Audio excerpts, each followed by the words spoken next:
Welcome into another episode of Glasses Mike. Let's not have a big old spiel about what we're going to talk about today. Let's just hit that intro and then get to it. Let's go. I'm going to crush all these tacos. All right, welcome back in. We are talking about running backs in this draft class in 2023, which has turned into a major pain in the ass. I mean, we all know who the number one guy is, Bijan by far. I don't think anybody has any questions about that.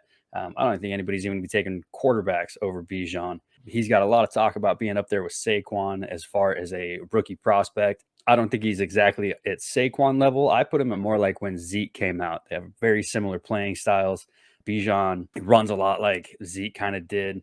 Doesn't have the top end speed, but he's still the number one guy in the draft class. I mean, let's not screw around here. He'll be a top performing running back. There's no reason for you to be freaked out or even question it. I know a lot of people are talking about, like, what if Anthony Richardson goes number one? Do you still take Bijan number one in your drafts? And the answer to that is yes.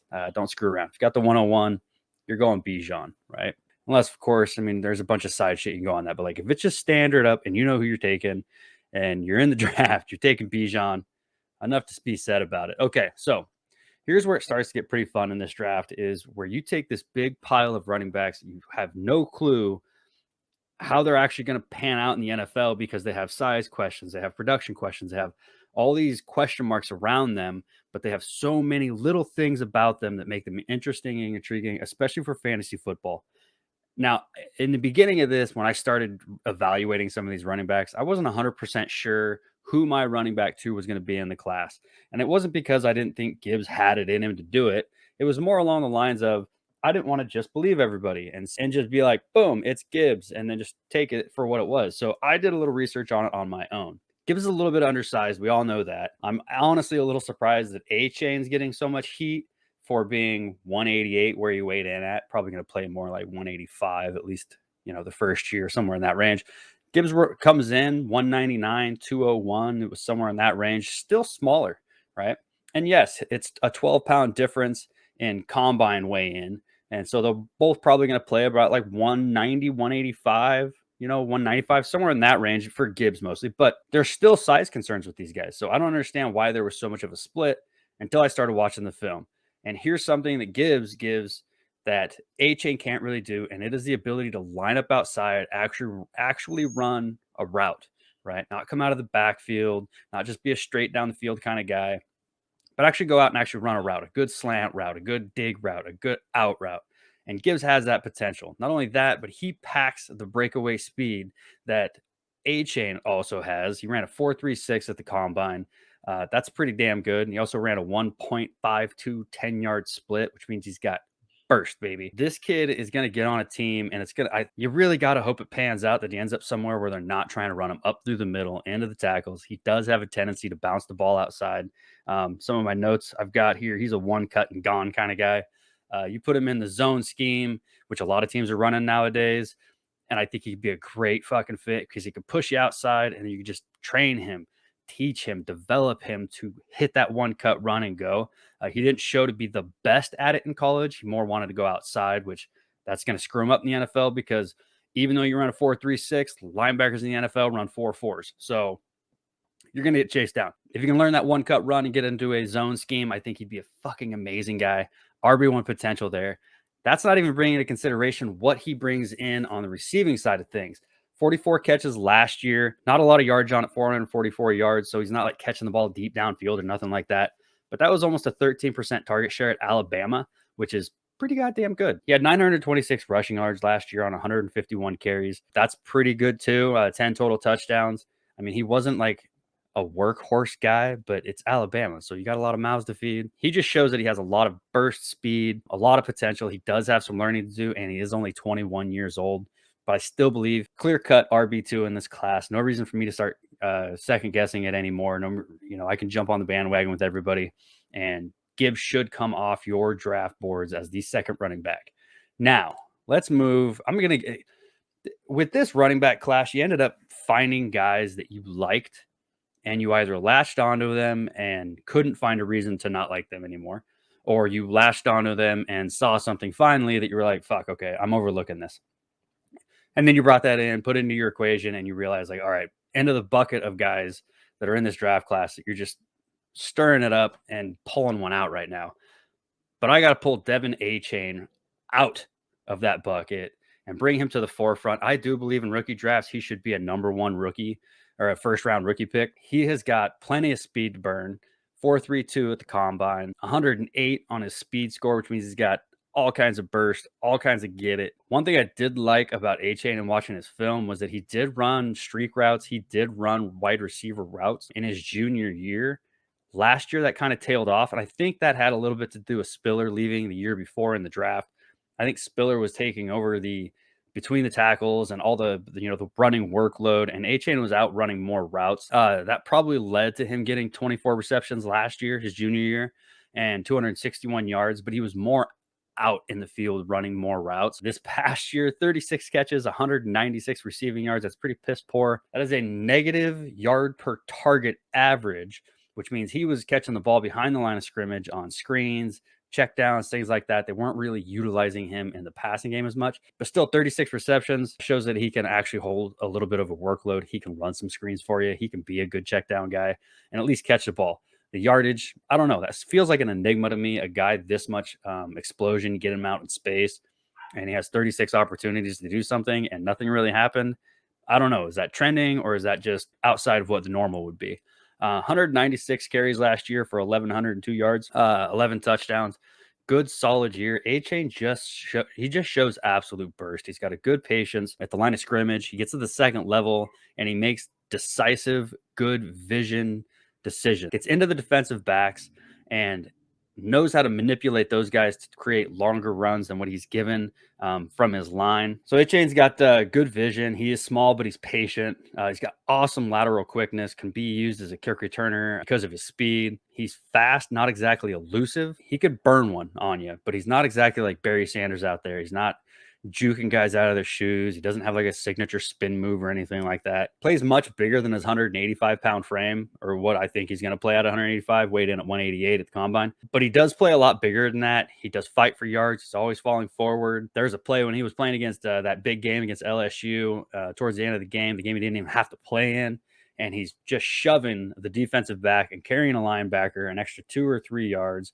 I mean, it was just a showcase of him being able to use his body weight and his talent to his advantage and carry a couple guys for a few more yards, always fighting. For a small, fast guy, he is always going forward. He's never really like trying to drag things out. He did show his tendency at A&M to try to bounce things outside. He also showed really good instincts and knowing when to cut runs back inside and get upfield north-south and start gaining yardage for his team. The big comp here, and it's, a lot of people are going to freak out about it and whatnot. I seriously think this kid's got Jamal Charles and Chris Johnson type potential written all over him, but it could also be a bust. Like we all know what the 185 playing weight could do to this guy, and the fact that an NFL team probably isn't going to give him 20 carries a game.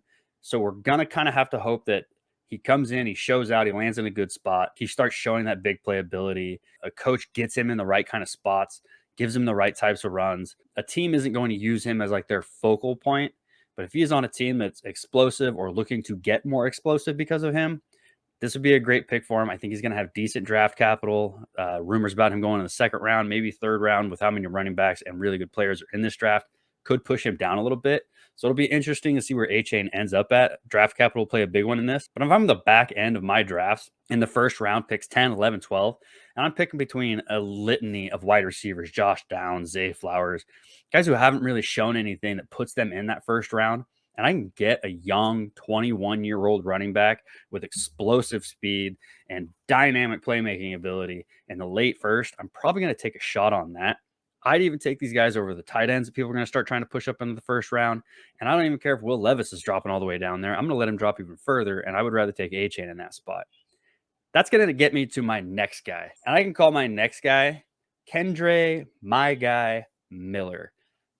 I love this kid. Look, and I don't know the stats and everything, like they're all going to line up, and we can do all the breakdown numbers and like what he had per carry and what his splits were on 5-yard runs and how many percentage of 10-yard runs he turned to 20-yard run, whatever the hell. Keep going on about all of that.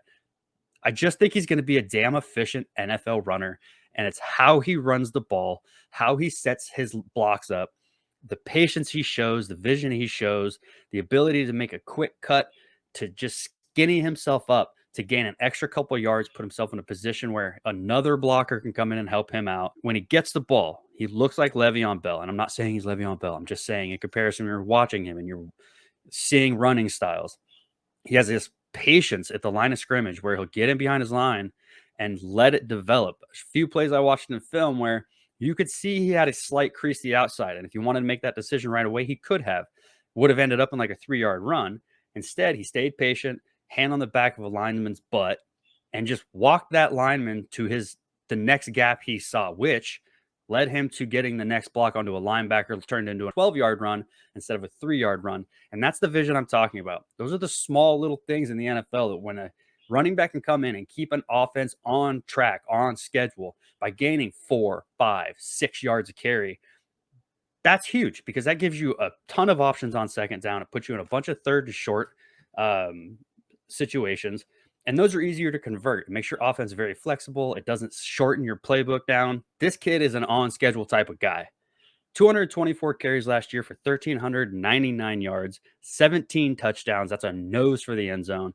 Only 16 catches for 116 yards. Yeah, in the film, I could tell like he's not a natural catcher, but he's not like a dunce. I mean, the guy can catch the football. He's not trash, right? He's not going to come in and you're just going to be throwing, might as well just be throwing bricks at him because that's what he's got for hands too. But he can catch the ball a little bit, right? It's like he's not going to be a detriment to a team on third down if he's out there. One thing you have to note about him too, just me talking about him, team staying on schedule.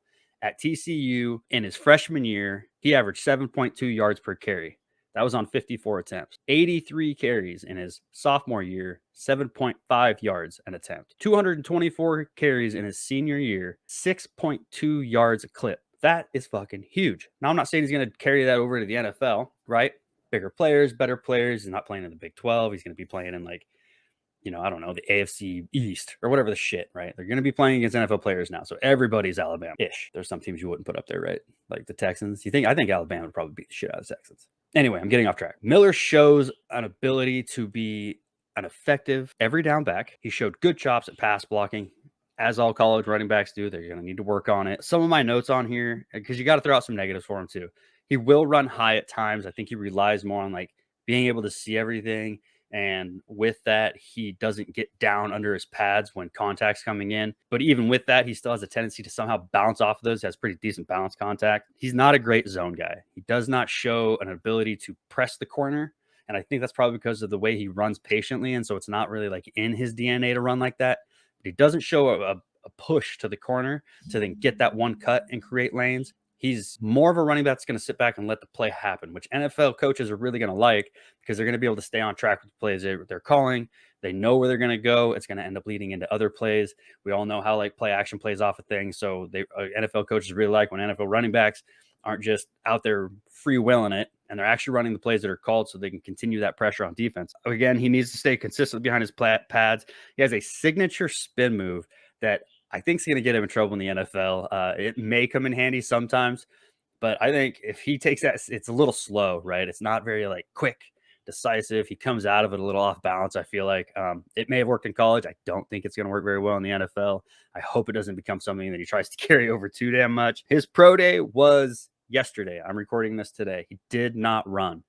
Total fucking bummer because I at least wanted to see this kid come out and put up like a sub 4 something. He could have even ran a 4.53 and I still think I would have been on him. Did read up on that a little bit, and landing spots for Kendre Miller that I think would be great are the New York Giants and the New England Patriots. And ironically, they were at TCU's pro day yesterday, and Kendre Miller sat down with Bill Belichick and Brian Dable. Think about those kinds of things.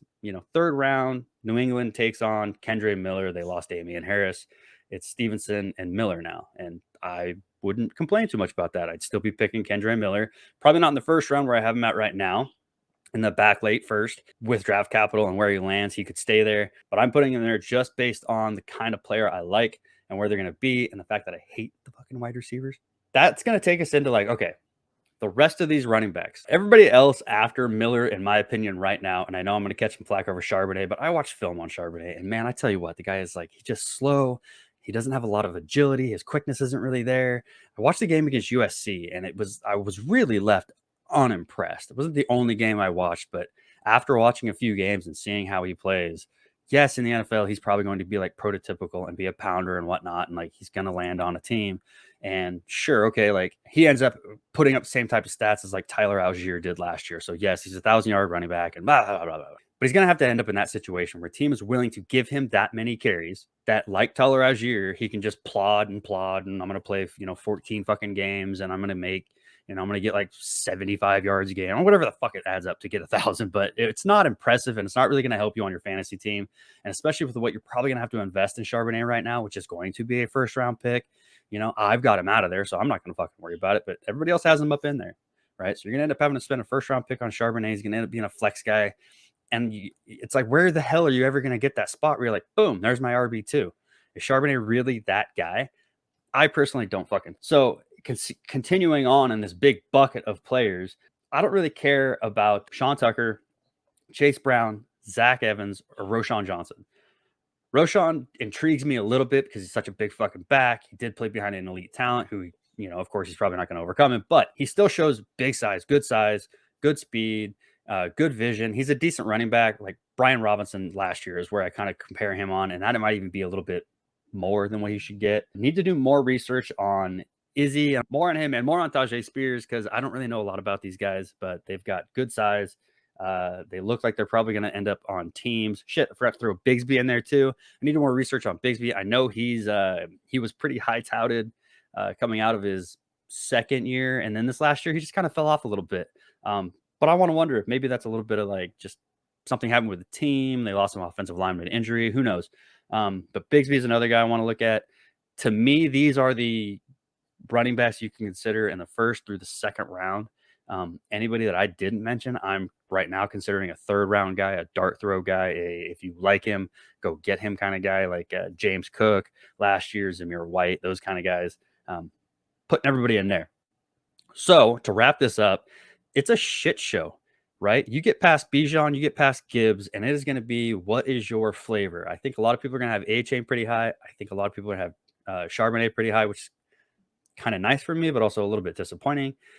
Because maybe I'm fucking wrong, but I don't think I am. And then Kendre Miller, look, Kendre Miller is a my guy. I was a my guy on Dameon Pierce last year. He didn't do too bad this past year, barring injury. He would have been an RB2 finisher. Fourth round capital kind of worries you because what does Houston bring in on Dameon Pierce? And that could also be with Kendre Miller. Like he gets drafted into a spot, say he goes to New England, which I think is actually a really good spot. He basically just takes over the Damian Harris role.